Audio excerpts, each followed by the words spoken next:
Hello again guys, so for today's vlog is we're going to Zoological and Hong Kong Botanical Park. So ito guys yung St. Paul. Ito guys yung papunta, I came from MTR Exit K and then lumakad ako paakyat hanggang dito. Ito nga pala yung road papunta doon. Lakad-lakad lang hanggang makita yung Botanical Gardens.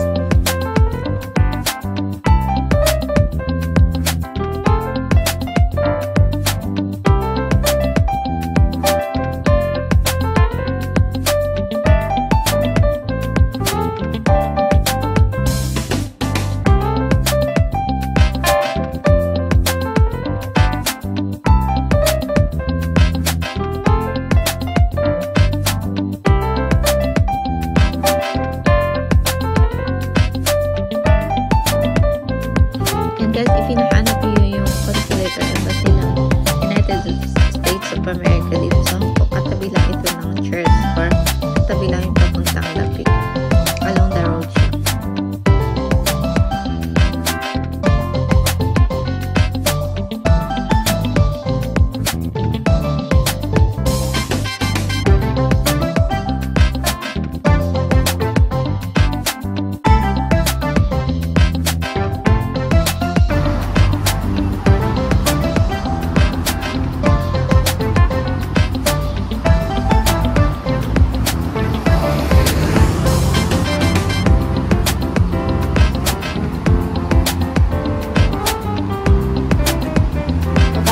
Sa Kabihasnan.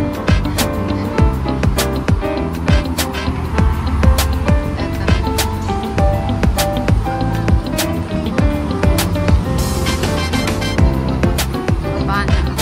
Ito na yun. Papunta na Central. Ito yung St. Joseph's and Paul. Ang simbahan dito guys. This way to Hong Kong. Tawid na tayo. Wala na sasakyan.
Background in front of the Chinese memorial stands 6 pillars of the mark former the main entrance to the Hong Kong Zoological and Botanical Gardens. The stone pillars and the staircase behind them clearly visible. The old photo taken in 1900 are part of the historic structures in the gardens. One of the pillars engraved with the words Old Botanic Gardens, which tells the early name of the gardens, bears with a witness to its historical development. Ito pala yun guys.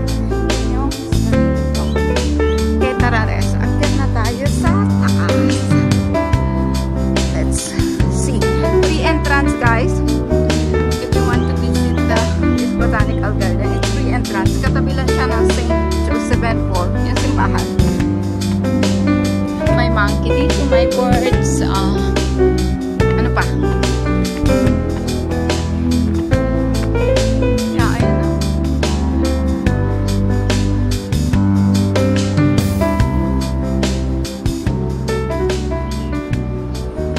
Maganda mamasyal dito. Ang laking puno nito guys. Historic, malaking puno. Ito yung bamboo. Yung ginagamit dito sa Hong Kong. progressive bamboo scaffolding. Ah, meron dun.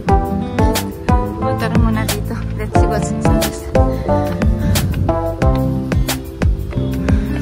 Maganda mamasyal ngayon dito kasi hindi siya masyadong mainit today. So, okay lang na lakad-lakad paakyat. Hindi rin masyadong maaraw. Ito kagandahan dito guys sa Botanical Garden kasi nakaka-relax. Pwede mag-picnic, kumain, pero you have to clean up your own kalat. Diba? Wow, candy. Maraming upuan. Wow, purple na purple. Ang ganda. And of course, wow, candy. Hindi mawawala yung fountain. That's a big candy.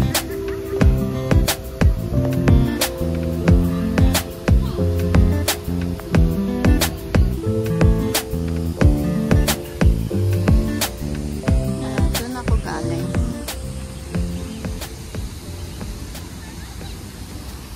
Nice one.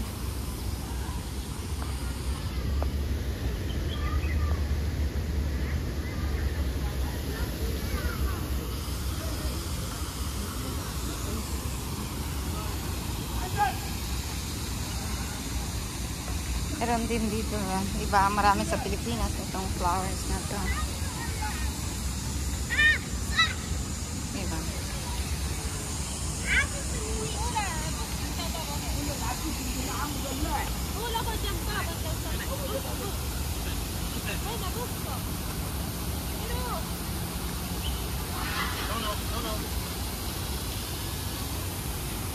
Wala, ano ang pangalan nitong flowers na to?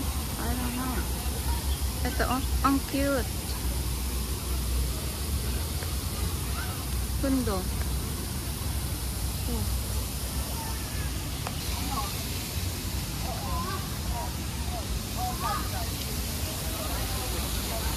Okay, akyat tayo guys. This is the fountain. Tapos maraming kapuan. Ang cute.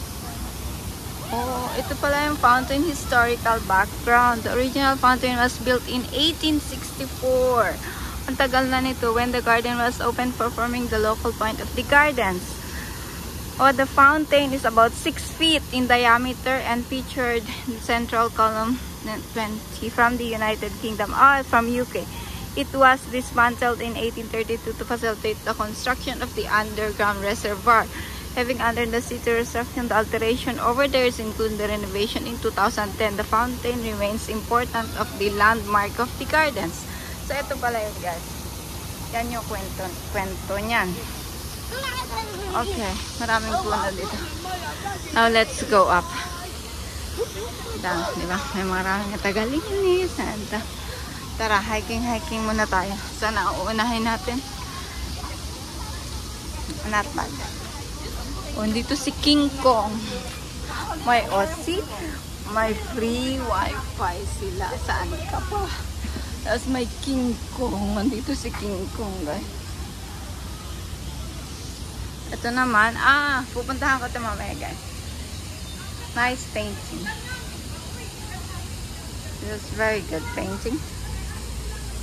Okay, akyat tayo. And let's see what's here. Ito yung papuntang Monkey. But later I'll go to. Let's go here first. Ito yata yung Ito yung so hot. Ito yung mga birds. Nasaan yung birds dito? May flamingo here Na natin yung pink flamingo. Dry na yung tubig dito. Matagal din siyang hindi nag-open guys dahil sa pandemic. Ayun parrot pala. Parrot. Doon ako galing. May statue din. Let's see what's in here.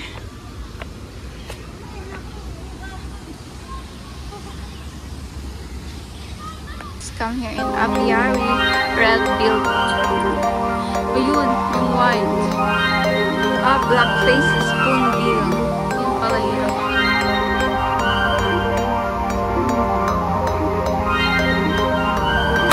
Tara pa dito.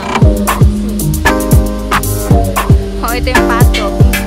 Oh, it's me, Lord. Hindi siya. Ang ganda.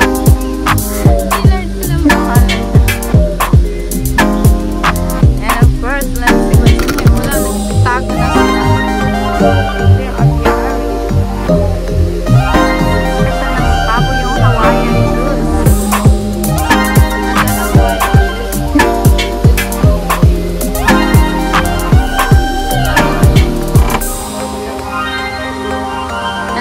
Wow! Andito yung red na ano. Torres Street. Scarlet Hill. Ito yun. Ito yun. Wow!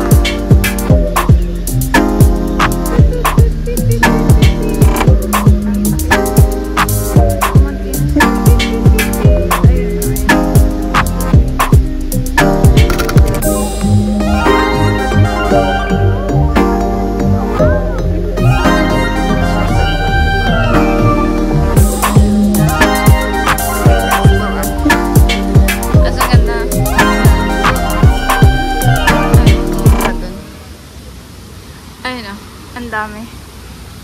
American Flamingo. Ito tingnan natin, nasa taas yung American Flamingo. Andun. Ayun o, yung orange. Orange ka. Tapos meron din namang puti. Ang dami nila. So, let's go up. Akala ko to detail to, hindi pala. Ito yung passion fruit nasa prola.